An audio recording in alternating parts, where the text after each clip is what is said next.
యేసు ప్రభు ఏది బోధించాడో అదే మార్గము గుండా ఆయన నడిచాడు.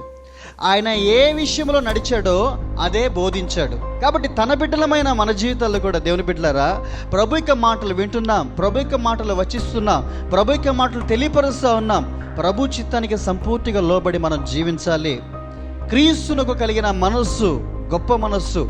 హింసించేవారు ఏం చేయించినారో తెలియదని చెప్పేసి తండ్రితో విజ్ఞాపన చేస్తూ ఉన్నాడు.